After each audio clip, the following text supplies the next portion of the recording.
but I've said enough about it because, damn it, I'm no aficionado on the Grammys, but my boy is.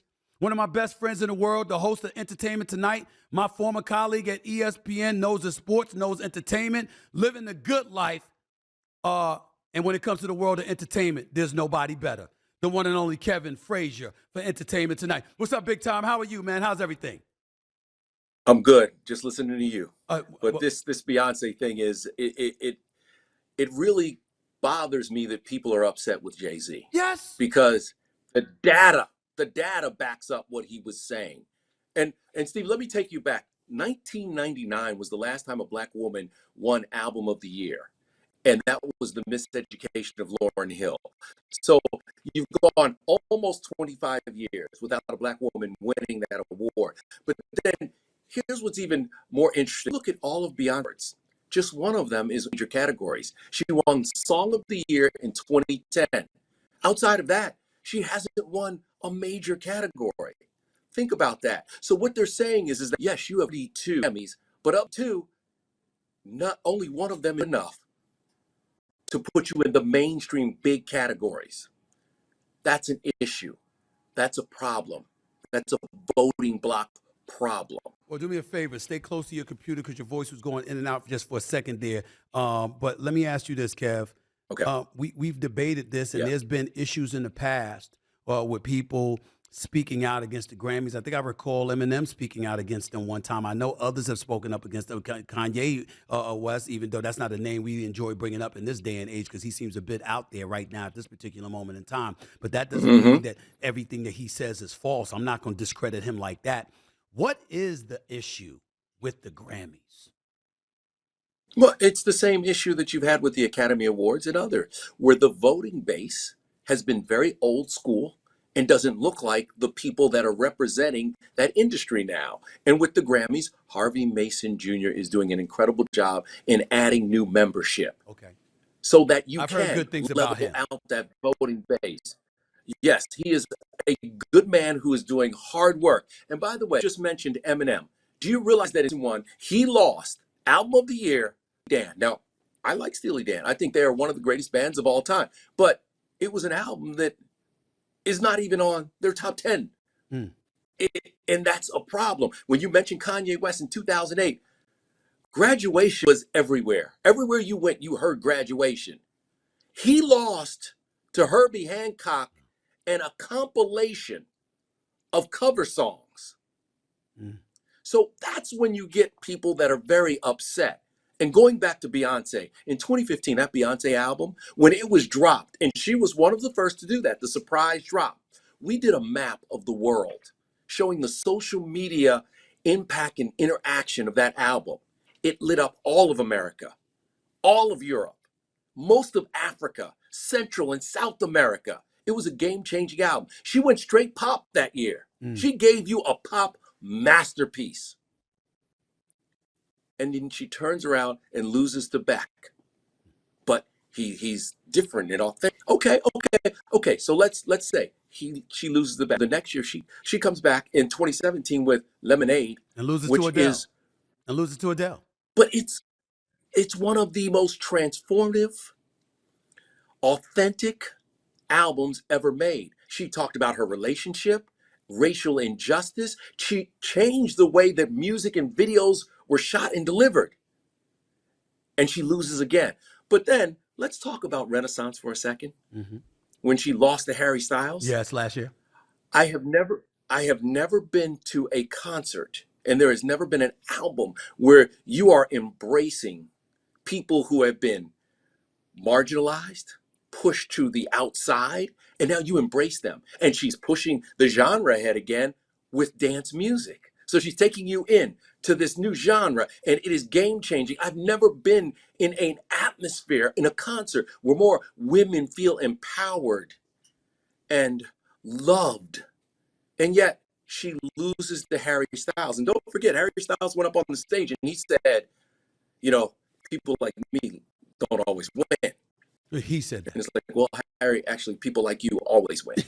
And yes, that's what he said. Right. And look, I'm going to chalk it up to nerves because it was a great, hey, listen, he had a great pop album. But we keep marginalizing who has changed the industry. If she hadn't changed, I'd understand. She's changed the industry, and how to win in the top category. Let me transition to this because music, as it pertains Yeah. to the Grammys, isn't the only place this happened. I recall the great, the incomparable, the sensational, a woman that, oh my God, I mean, I think every woman needs to be looking at her that's younger, under 50. Angela Bassett is in her 60s, and she is Mhm. unreal. She got robbed of an Oscar. We all know this. We saw this. We saw this happen. And you saw so many people upset. She came there expecting to win. It didn't happen. So it's not just with musicians, it's with artists, period. On the music side, on the acting side, it seems to be something that they're trying to bring rapt attention to in Hollywood. I'm asking you, Jay-Z goes out there last night and says, we got to keep coming. We got to keep coming. We got to keep making noise. Yes. I Yes. wonder how plausible is it? Because you see somebody like Eminem, who's not black, but he represents the culture, and what he does with his music is phenomenal. He talks about not wanting to be a part of so many things because of the discrepancies and the unfairness that he's witnessed. What can be done that hasn't been done to rectify the kind of transgressions we're witnessing? Both the Recording Academy and the Oscars are trying to change things. That's why they're changing the voting base. And they're adding more people of color, more women to their voting base. It's important. And, we talk about Angela Bassett. Let's not forget Daniel Day, who was in that movie, and it was actually significant movie, was overlooked. And I pride myself about that one. I was hotter than fish grease because that was a performance. She embodied those mother. Mm. A woman who really changed the way that social activism in this country was looked at.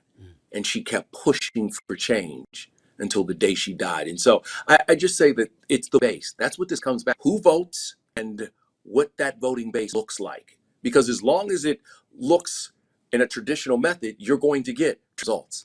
Last question before I let you go, and I appreciate your time as always, my brother. Anytime I got entertainment news I need to talk about, you're my go-to guy. I started off the show by talking about Killer Mike and him being arrested and escorted out of the Crypto.com arena in handcuffs. What I found appalling about it was the fact that he's alleged to have done something to a security guard, and they put him out of handcuffs. We saw, not that I wish any harm or negativity, any additional negativity towards Will Smith, but we saw him slap a man on national television, if not global television. He's allowed to go back to his seat, cuss out the dude, meaning Chris Rock, go up to stage later on, accept an Oscar, give a speech, and then afterwards go to an after party, no arrest, nothing. But Killer Mike is escorted out in handcuffs at Crypto.com arena. They couldn't even wait until after the daggone Grammys, for crying out loud. What do you make of that? Let's address the Killer Mike thing first of all, okay? Here is a man who has devoted his life to activism now. In this portion of his life, he is devoted to activism.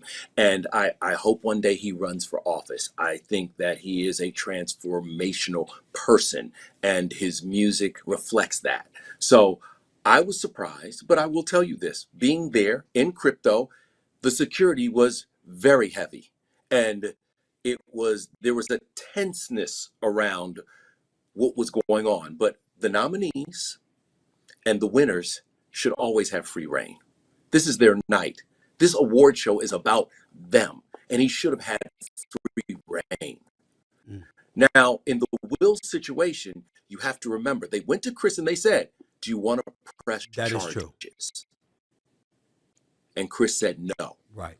And I think that is what differentiates the moments. This was an auction with a security person, and because I was not there and don't have the exact details of what happened, I can't truly speak on it, but I will tell you this, that it was a joyous moment for Killer Mike. You're talking about a man who's in his late 40s, who has waited this long to win, and he swept all three rap categories. That's massive. That is massive. You have to recognize the people who are winning and the people who belong there and the people who belong on the carpet, and maybe the grass that by giving you a badge or a designation or a pin or something like that. Right. Only thing, Because I think that needs to change. That part of it has to.